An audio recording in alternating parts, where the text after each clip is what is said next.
Remnant 2, developed by Gunfire Games and published by Gearbox Publishing, is a sequel to 2019's Remnant from the Ashes. I played Remnant 2 on the Xbox Series X through Game Pass, but it is also available on PlayStation and PC. Thanks to a recent update, there's full play compatibility between the various systems, so you can join your friends who are playing on a different console or on the PC. So what exactly is Remnant 2? I found the best way to describe it is having the combat and movement of The Last of Us, combined with the equipment upgrades, Estus Flask healing, and bonfires of Dark Souls, mixed with the replayability and randomness of a roguelike. If that's what the developers were going for, taking the best bits and pieces from each of those games, then they succeeded. But for a player, if you don't like any of those three categories, you're not going to enjoy Remnant 2. Let's start the review as we always do, with the too long didn't watch, where I give you a quick overview of my thoughts and opinions on the game. I'll be honest with you, I have mixed opinions on Remnant 2. There's some things that I really loved, while other parts of the game missed the mark by a mile. Visually, the game looks good, with character models and environments that can be bright and colorful, or dark and creepy as needed. The worlds are varied, each providing distinct visual differences to separate them from each other. The gameplay, while solid and well designed, is very slow and plodding, especially when you compare it to the fast-moving enemies you're going to be often fighting. If your aim isn't good or you're busy reloading, they're going to be on you in an instant, forcing you to engage them in hand-to-hand combat. Thankfully, melee combat has been improved significantly since the previous entry, making it a viable combat style, and it's useful against most of the mob enemies, although you're still going to be fighting the bosses with guns rather than a sword or spear. I found that while the tight, over-the-shoulder view that works in slow games like Last of Us, it can be a death sentence in Remnant 2. I died so many times to bosses that moved behind me or attacked from the side while I was slowly turning the camera. Worse, there's going to be multiple bosses that are going to destroy the terrain under your feet, or are going to one-hit kill you if you aren't positioning the camera correctly to catch exactly what they're doing. So in short, combat can be frustrating at times, but the multiplayer does make the game significantly better. There's a perfect game to play with friends, and the game really makes it easy to team up. All you need to do is just rest at a bonfire and either join a game in progress, or you can leave your own game open so that either your friends or the public can join you seamlessly. I'm going to go into the story deeper later in the review, but it's not great. Large chunks of it have been ripped out and sold as DLC, and the way the game is structured to enhance its replayability means that the story suffers tremendously. Overall, Remnant 2 is a good game that I can recommend you check out if the gameplay interests you, and it's going to run you about 15 to 20 hours for the main campaign. But there's so much replayability in the post-game. It's currently on Game Pass for both Xbox, console, and PC, so if you have Game Pass, check it out. Boyana, come. We have been waiting.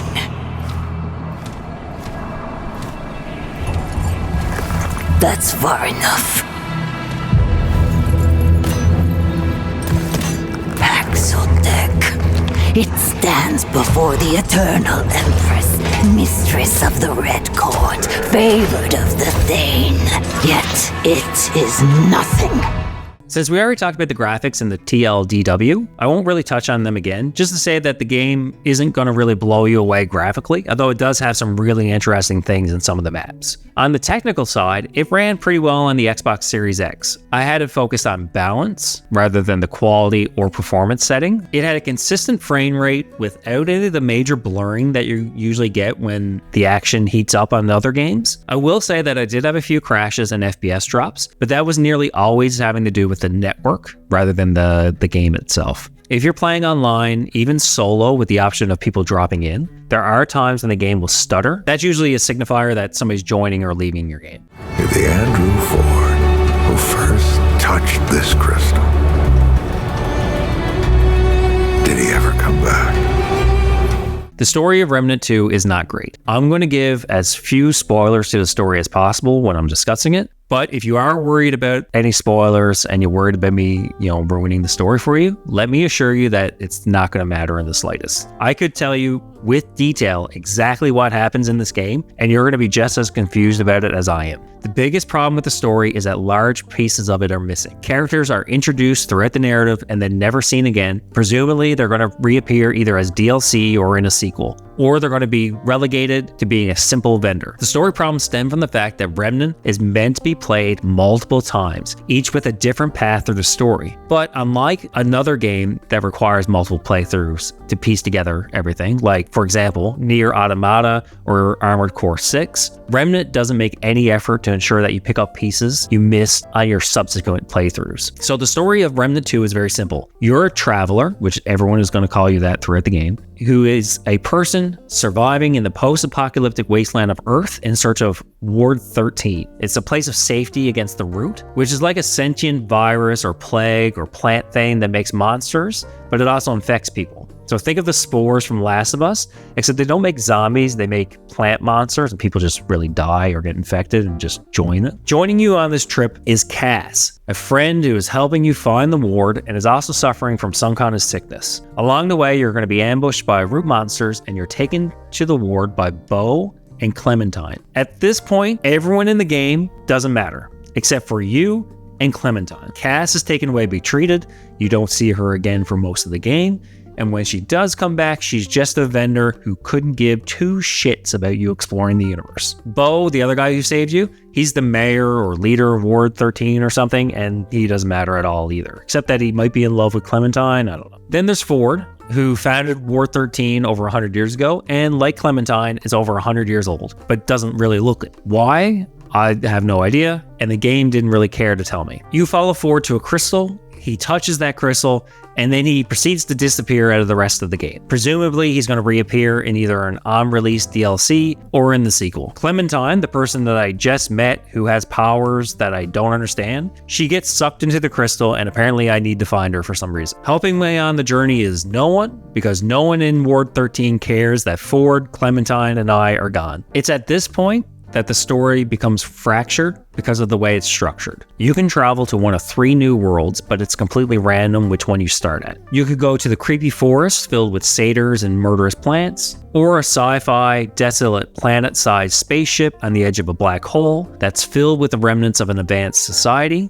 or you can go to a world that's just straight up Bloodborne, but also has Fae and Dark Elves into it. Regardless of which world you start at, the quests of each world are going to be different for you each time. It means that the story is different for each player, but that's not really the story, it's the lore of these worlds. Remnant 2 is all lore, no story. The story of this game is essentially Clementine, a character you just met and know nothing about, is taken into the crystal. To say Remnant 2 has story issues is an understatement. The story is nearly non-existent, made worse by the fact that no effort is made to explain what the hell anyone is talking about. There isn't a codex or an explanation of the concepts being discussed. The story is just merely a means to get you out into the world and play it. They could have stripped it away completely, and I don't think the game would have suffered for it. And in fact, I know that because there's an adventure mode which strips away that story and just lets you go out to the world and kill these monsters or complete these quests with no meta-narrative. What frustrates me about the story is the fact that Remnant 2 has such interesting lore in the worlds you visit. There's so much there, but it's hidden behind collectibles and missable dialogue with NPCs that might not even be there on your playthrough. I don't really know or care anything about Clementine at all because I just met her and there's nothing there. She barely talks to you. It's too bad that things are often left hanging unresolved or unexplained in Remnant 2. I'm sure there are a ton of other books and collectible logs scattered across the world to explain more, but just the way that the world is structured and the game is structured,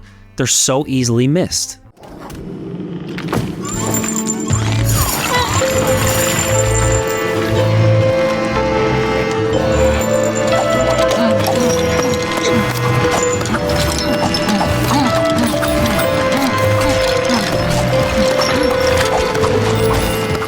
Alright, so the story is in service of the gameplay, and it's an excuse to get you out and explore. How is that exploration? Well, it's pretty good. The worlds are large and filled with interesting things to find and shoot. Each of the worlds are kind of randomized, meaning that you're going to have your different missions through your playthrough. The world order and the order of the maps are going to be different. At the start of the game, you're going to create your character and choose an archetype, which is essentially a class. Later, as you gain levels, you can have a second archetype equipped, so you can have 2 active at once. And by discovering things out in the world, hidden secrets and areas, you can purchase or find new archetypes to swap them out. I started the game with the Handler, since it comes with a dog that can revive you. And if you're going to be playing your game solo, or most of the game solo, like I did, it's helpful to have a companion that's going to help you when you're down. Each archetype goes up to level 10, where it maxes its abilities and gives you all the traits and everything to select. Your character has a power level, which is determined by the level of all your archetypes, your weapons, and your modifications that you have equipped. So think of it kind of like the light level of Destiny.